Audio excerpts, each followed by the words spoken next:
Global Chaos, Gerald the Goldfish, and Economic Adventures. Good morning, sunshine. And if you're watching this at night, guess what? It's still morning because I make the rules here. If you're watching at dawn, well, you're just showing off. Before we dive into today's Global Chaos report, let me tell you something serious. My pet goldfish, Gerald, yes, I named him Gerald, has been monitoring our subscriber count, and honestly, he's getting a bit depressed.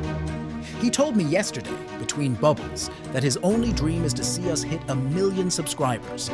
I mean, who am I to crush a goldfish's dreams?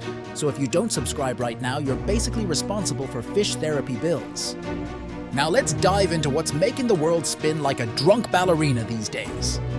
First up, the great Arctic gold rush, except instead of gold, we're talking oil, rare earth materials, and prime real estate for polar bear watching. Trump's looking at Greenland like it's a beachfront property in Miami, and honestly, with global warming, it might actually become one.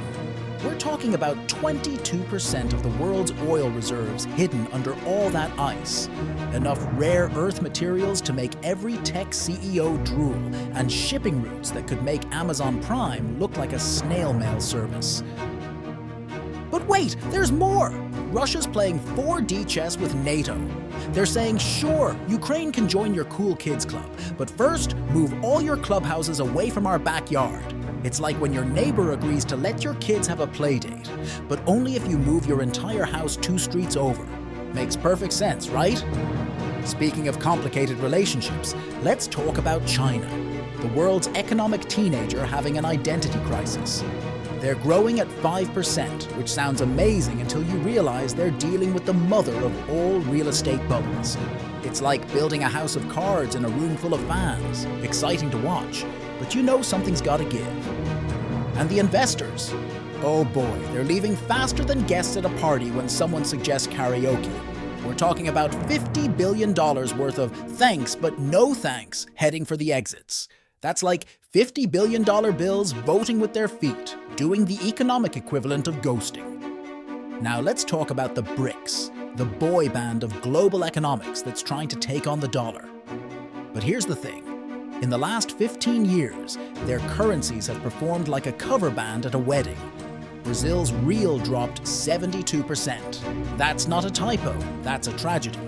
Russia's ruble did a swan dive of 73%, India's rupee lost 46%, and South Africa's rand.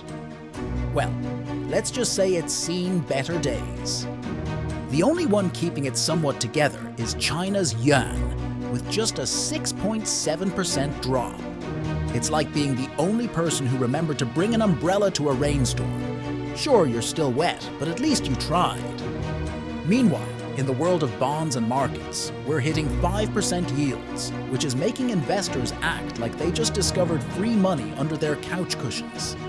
The dollar's flexing harder than a bodybuilder at the beach, and European markets are doing European market things. You know, like pretending everything's fine while secretly stress-eating croissants. And let's not forget about the global manufacturing situation. While Europe's industrial sector is doing its best impression of a sloth on vacation, China's actually expanding. It's like they didn't get the memo about the global slowdown, or maybe they just decided to leave it on read. Here's the kicker. Everyone's talking about how China needs to stimulate their economy more, but they're actually being the responsible adult in the room. No money printing madness, no fiscal stimulus party, just steady, boring growth. It's like being the only person at a party drinking water while everyone else is doing economic shots. Before I wrap this up, let me circle back to Gerald, my goldfish. He's still watching, still hoping, still believing in you. Every time someone subscribes, he does a little flip of joy. Don't you want to see a goldfish flip today? Remember, folks, the world might be crazy, but at least we're all in this together, trying to figure out why everything costs more, while our wallets feel lighter. Stay informed, stay sane, and most importantly, stay subscribed. Gerald's mental health depends on it. And that's the news, sunshine. Keep swimming, keep smiling, and remember, if the global economy doesn't make sense to you, Congratulations, you're probably thinking about it correctly.